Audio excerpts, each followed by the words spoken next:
샬롬, 주님의 평안이 이 시간 새벽경 모든 분들에게 함께 하시길 간절히 소망합니다. 저는 위치타 은혜연합감리교회를 섬기고 있는 임일호 목사입니다. 이렇게 하나님의 말씀을 함께 나누게 되어서 얼마나 감사하고 기쁜지 모릅니다. 하나님께서 이 시간 큰 은혜를 주실 줄 믿습니다. 우리 잠시 기도하겠습니다. 새벽을 깨워주신 하나님 감사합니다. 오늘도 우리에게 하루라는 기적을 허락하셨습니다. 눈을 뜨게 하시고 숨을 쉬게 하시고 새벽을 깨우며 하나님을 예배하게 하셨습니다. 우리에게 주신 하루를 주님과 동행하며 승리하며 살기 원합니다. 우리를 말씀으로 채워주시고 성령으로 충만하게 채워주시옵소서. 오늘 말씀을 통해 거룩한 삶을 살아갈 수 있는 힘을 얻게 하옵소서. 예수님의 이름으로 기도합니다. 아멘. 오늘 우리에게 주신 하나님의 말씀을 함께 봉독하길 원합니다. 우리에게 주신 하나님의 말씀은 출애굽기 23장 14절부터 19절 말씀입니다. 우리 같이 한 목소리로 봉독하겠습니다. 너는 매년 3번 내게 절기를 지키지니라. 너는 무교병의 절기를 지키라. 내가 내게 명령한 대로 아비벌에 정한 때에 이래 동안 무교병을 먹을지니 이는 그 달에 내가 애굽에서 나왔음이라. 빈손으로 내 앞에 나오지 말지니라. 맥추절을 지키라. 이는 내가 수고하여 밭에 뿌린 것의 첫 열매를 거둠이니라. 수장절을 지키라. 이는 내가 수고하여 이룬 것을 연말에 밭에서부터 거두어 저장함이니라. 내 모든 남자는 매년 3번씩 주 여호와께 보일지니라. 너는 내 제물의 피를 유교번과 함께 드리지 말며 내 절기 제물의 기름을 아침까지 남겨두지 말지니라. 내 토지에서 처음 거둔 열매에 가장 좋은 것을 가져다가 너희 하나님 여호와의 절에 드리지니라. 너는 염소 새끼를 그 어미의 젖으로 삼지 말지니라. 아멘. 하나님께 주신 귀한 말씀입니다. 오늘 새벽은 여호와께 올라가자라는 제목으로 함께 하나님의 말씀을 나누고자 합니다. 사랑하는 여러분, 혹시 여러분 여행 좋아하십니까? 코로나 기간 동안 여행을 많이 못 가셔서 답답할 수도 있겠죠. 만약에 자유롭게 여행이 가능하다면 여러분 어느 나라를 가고 싶으신가요? 요즘 뉴스에 보면 한국이 대세인 것 같습니다. 한국이 여행 가고 싶은 나라 1위가 되었습니다. 중국과 일본을 제치고 요즘 유행하는 K-POP, K-뷰티, K-컬처, K-푸드 등 정말 전 세계가 한국에 열광하고 있는 것 같습니다. 우리가 읽은 지금 출애굽기 23장은 어찌 보면 여행의 이야기입니다. 모세 율법 가운데 유대인들이 3대 절기를 지키라고 설명하고 있습니다. 3대 명절이 무엇입니까? 우리 15절, 16절을 같이 읽어볼까요? 15절 말씀입니다. 너는 무교병의 절기를 지키라. 내가 내게 명령한 대로 아비벌에 정한 때에 이래 동안 무교병을 먹을지니 이는 그 달에 내가 애굽에서 나왔음이라. 빈손으로 내 앞에 나오지 말지니라. 맥추절을 지키라. 이는 내가 수고하여 밭에 뿌린 것의 첫 열매를 거둠이니라. 수장절을 지키라. 이는 내가 수고하여 이룬 것을 연말에 밭에서부터 거두어 저장함이니라. 여기부터 무교병의 절기는 우리가 잘 알고 있는 패스오버, 유월절을 이야기합니다. 이렇게 유월절, 맥추절, 수장절이 유대인들의 3대 명절인데 이때 유대인들이 하는 일이 무엇이었을까요? 바로 그 다음 17절에 나옵니다. 우리 같이 한번 읽어볼까요? 내 모든 남자는 매년 3번씩 주 여호와께 보일지니라. 무슨 얘기입니까? 이스라엘 백성들 가운데 남자들은 3대 명절이 되면 예루살렘으로 올라가야 했다는 것입니다. 그들이 예루살렘에 살던지 아니면 북쪽이나 남쪽 멀리 살던지 아니면 더 멀리 이방 땅 니느웨 바벨론에 살든지 이스라엘 백성들 가운데 남자들은 매 3번씩 예루살렘을 향하여 순례길을 떠나야 했다는 것입니다. 여호와께 보이기 위하여 예배를 드리기 위하여 성전으로 올라가야 했다는 것입니다. 저는 솔직히 이번 사순절 특별 새벽 기도회에서 제가 출애굽기 23장 말씀을 전하게 돼서 깜짝 놀랐습니다. 이 기쁨의 언덕 제목을 보면 유대인의 절기라는 제목이 있는데요. 정말 신기했습니다. 왜냐하면 저희 교회에서 매주 수요일마다 시편을 강의하고 있는데 때마침 성전으로 올라가는 노래 이 순례시를 강의하고 있었기 때문입니다. 시편 120편부터 134편을 순례시라고 부릅니다. 유대인들이 3대 명절을 맞아서 예루살렘 성전 향해 올라갈 때 바로 순례길을 떠난 사람들이 함께 모여서 노래하고 찬양한 것이 바로 이 순례시, 성전으로 올라가는 노래입니다. 그래서 오늘은 여호와께 올라가자라는 제목을 가지고 우리가 하나님께 어떤 마음을 가지고 나가야 되는지, 또 우리의 삶 속에서 어떻게 살아가야 되는지 우리 두 가지로 함께 말씀을 나누고자 합니다. 첫째는 기쁜 마음으로 올라가야 합니다. 우리 시편 122편 1절 말씀을 같이 읽겠습니다. 사람들이 나를 보고 주님의 집으로 올라가자 할 때 나는 기뻤다. 나는 기뻤다. 나는 기뻤다. 사랑하는 여러분, 오늘 새벽 예배 나오실 때 기쁘셨나요? 주일야에 교회 나가실 때 여러분 기쁘신가요? 아니면 정말로 어렵게 힘들게 겨우겨우 나오고 계신가요? 이 시편 기자는 주님의 집으로 올라가자 할 때 기뻤다라고 노래하고 있습니다. 여러분 생각해 보시기 바랍니다. 유대인의 3대 명절이 되었습니다. 각 동네마다 율법과 관습에 따라서 예루살렘에 하여 떠난 사람들이 있었을 것입니다. 그런데 여러분 아시겠지만 모두 다 갈 수는 없었겠죠. 각기 다른 상황에 처해 있었을 것입니다. 가고 싶어도 갈 수 없는 사람이 있었을 것이고, 또 멀리 혼자 광야의 길, 위험한 길을 가는 것이 두려운 사람도 있었을 것입니다. 그런데 누군가 나와 함께 성전으로 올라가자고 얘기하자 너무나 기뻤다는 것입니다. 하나님으로부터의 초청, 예배로부터의 초청을 너무나 감사하며 기뻐하는 시편 기자의 노래를 우리는 볼 수가 있습니다. 사랑하는 여러분, 혹시 여러분 가운데 대통령으로부터, 백악관이나 청와대로부터 초청을 받으신 적이 있으신가요? 제가 아는 청년은 이민사회에서 역량 있는 청년으로 선정되어서 청와대로부터 초청을 받았는데 너무나 기쁘고 자랑스럽게 생각하더라고요. 그냥 만사를 다 제쳐놓고 한순간에 비행기표 끊고 달려가더라고요. 그곳에 달려가서 함께 참석하며 기뻐하는 모습을 볼 수 있었습니다. 페이스북에도 대통령과 함께 찍은 사진을 올리면서 자랑하는 것을 우리는 볼 수가 있었습니다. 또 다른 한 번 이야기가 있는데요. 만약에 여러분 이 주식 투자의 기자라고 불리는 워렌 버핏이 여러분에게 귀한 주식 정보를 주겠다고 점심 식사에 초대하면 여러분 어떻게 했습니까? 난 관심 없어. 혹시 이런 분 계십니까? 아마 대부분 주식을 하지 않더라도 만사를 제쳐놓고 기쁨으로 달려가지 않겠습니까? 워렌 버핏이 2000년부터 워렌 버핏과의 점심이라는 경매 행사를 만들었습니다. 이 행사를 통해서 어려운 사람들 도와주고 있는데요. 한두 시간 같이 점심 식사를 먹는데 최고 경매 낙찰가가 얼마인지 아십니까? 중개 가상화폐 사업가인 저스틴 순이 무려 456만 7,880달러를 사용했습니다. 우리나라 돈으로 한 54억 원에 이릅니다.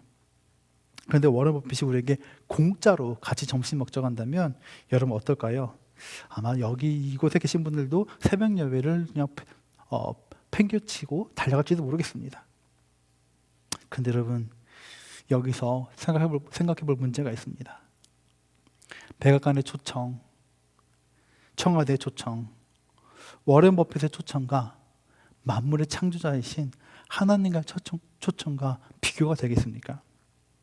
하나님과 세상에서 성공했던 사람들과의 비교 대상이 됩니까?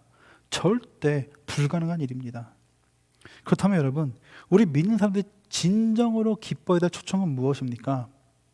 바로 주님의 집에 나아가는 것, 예배의 자리에 나가는 것, 그리고 주님께서 맡겨주신 그 사명지, 삶의 자리로 나아가는 것이 기쁨이 되어야 되지 않겠습니까?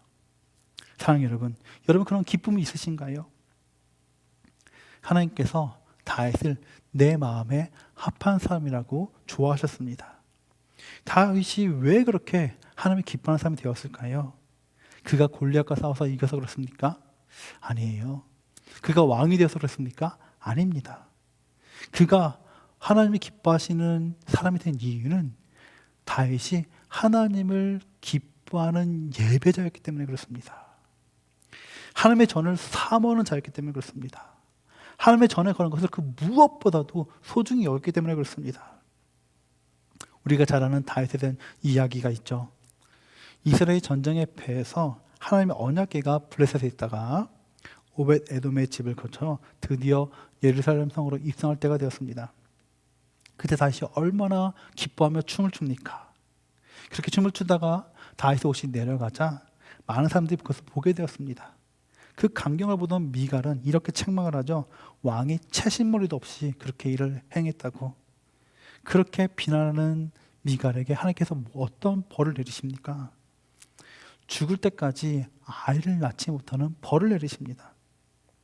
사랑하는 여러분, 우리가 하나님을 기뻐하지 않는 것이 벌 받는다는 것을 여러분 기억하셔야 됩니다. 이때 다시 이렇게 고백합니다. 사무엘하 6장 21절 말씀입니다. 같이 읽겠습니다. 다윗이 미갈에게 이르되 이는 여호와 앞에서 한 것이니라. 그가 내 아버지와 그의 온 집을 버리시고 나를 택하사 나를 여호와의 백성 이스라엘 주권자로 삼으셨으니 내가 여호와 앞에서 뛰놀리라. 여호와 앞에서 뛰놀리라. 다윗은 하나님 앞에서 뛰는 것을 가장 기뻐하고 있습니다. 사랑하는 여러분, 지금 우리가 사순절 특별 새벽 예배를 드리고 있습니다. 이 사순절 특별 새벽 예배를 드릴 때 여러분 기쁨으로 드리시기 바랍니다. 감사함으로 나아가시기 바랍니다. 사순절인 시간에 주님의 고난에도 기쁨으로 동참하시기 바랍니다. 또한 우리가 가는 인생길, 나그네 길, 순례의 길, 우리가 맡겨주신 그 사명의 자리에도 여러분 기쁨으로 나아가며 승리의 노래를 부르며 늘 감사하며 살아가시기를 주님으로 축복을 드립니다. 두 번째는 마음과 뜻과 정성을 다해 나아가야 합니다. 오늘 본문 19절 말씀을 같이 읽어볼까요? 내 토지에서 처음 거둔 열매에 가장 좋은 것을 가졌다가 너희 하나님 여호와의 전에 드릴지니라. 너는 염소 새끼를 그 어미의 젖으로 삼지 말지니라. 우리가 지금 읽은 성경에는 여호와의 전에 올라갈 때 빈손으로 올라가지 말라고 얘기하고 있습니다. 처음 거둔 열매에 가장 좋은 것을 가져가라고 얘기하고 있습니다. 그러나 여러분, 이 히브리 성경을 원문 그대로 직역해서 읽으면 이렇게 됩니다. 처음 거둔 열매에 가장 좋은 것이라고 번역하는 것이 아니라 땅에서 맨 먼저 익은 것 가운데서 가장 먼저 수확한 것이라고 번역하는 것이 맞습니다. 다시 말하면 하나님이 기뻐하시는 제사와 예물은 가장 좋은 것, 가장 큰 것, 가장 비싼 것이 아니라 마음을 다하여 정성껏 준비한 것, 정성스레 처음에 것을 드리는 것을 가장 기뻐하신다는 것입니다. 우리가 잘 아는 이야기가 있죠. 가인과 아벨의 이야기입니다. 많은 성도님들이 왜 가인의 제사는 받지 않으시고 아벨의 제사는 받으셨을까 궁금해하십니다. 또 여러 가지 많은 해석이 있겠지만 이것을 성경적인 관점에서 이해하면 좀 쉽습니다. 처음의 것으로 대입하면 아주 쉽습니다. 우리 창세기 4장 4절 말씀을 같이 읽어볼까요? 아벨은 자기도 양의 첫 새끼와 그 기름으로 드렸더니 여호와께서 아벨과 그의 제물은 받으셨으나 아벨은 양의 첫 새끼를 드렸습니다. 이것을 히브리어로 비쿠림이라고 합니다. 그런데 가인을 볼까요? 창세기 4장 3절 말씀입니다. 세월이 지난 후에 가인은 땅의 소산으로 제물을 삼아 여호와께 드렸고, 여러분 차이가 보이시나요? 가인이 드린 제물에는 처음이라는 단어가 없습니다. 제일 먼저 익은 것, 제일 먼저 수확한 것이란 말이 없습니다. 다시 말해 가인은 아벨처럼 처음 난 양의 새끼를 구별하여서 드린 것이 아니라 그냥 아무거나 창고에 있는 거 끄집어내서 드렸다는 것입니다. 성경에서는 비쿠림, 처음의 것이 너무나 중요한데, 정성스럽게 준비해서 하나님께 드린 것이 중요한데, 가인에게는 하나님을 예배할 때 정성과 뜻과 마음이 없었다라는 것입니다. 여러분 한번 상상해 보시기 바랍니다. 아벨이 치는 양이 한 100마리, 200마리, 300마리라고 한번 생각해 보시기 바랍니다. 그 가운데 양의 첫 새끼를 제물로 드리기 위해서 어떻게 해야 됐을까요? 계속해서 관찰해야 됩니다. 여러 마리의 만약에 양들이 임신했다면 어떤 양이 제일 먼저 새끼를 낳을지 늘 지켜봐야 했다는 거죠. 그리고 첫 새끼를 낳았다면 따로 굽여서 잘 들여서 됩니다. 그만큼 첫 새끼를 준비하기 위해서는 정성과 노력과 온전한 것을 드리려는 마음이 있었기 때문에 가능한 것이죠. 또 히브리서 성경을 보면 이게 문법적으로 보면 아벨의 제사는 계속해서 반복적으로 주기적으로 정성을 들였다는 것을 알 수가 있습니다. 반대로 가인은 그냥 아무런 준비도 없이 정성스러운 마음 없이 그냥 창고에 있는 거 딱 끄집어내 가지고 그냥 주님께 올려줬다라는 거예요. 사랑하는 여러분, 오늘 우리가 드리는 예배는 어떠합니까? 이 시간 마음과 정성과 뜻을 다해서 예배하고 계십니까? 우리에게 주신 하루는 어떻습니까? 마음과 뜻과 정성을 다해 하루를 살아가십니까? 우리의 삶은 어떻습니까? 하나님을 향하여 하나님이 기뻐하는 삶을 살기 위하여 정말 최선을 다해서 마음과 뜻과 정성을 다해서 살아가고 계십니까? 우리는 지금 사순절을 지내고 있습니다. 사순절은 예수님의 고난에 동참하는 시간입니다. 이러한 때 더욱더 마음과 뜻과 정성을 다해 하나님의 삶을 살아갈 수 있는 우리 모두가 되시기를 주님의 축복을 드립니다. 오늘 말씀을 마무리하겠습니다. 이스라엘 백성들은 유대인의 절기를 맞아서 예루살렘 성전으로 올라갈 때 기뻐하며 즐거워하며 기도하며 나아갔습니다.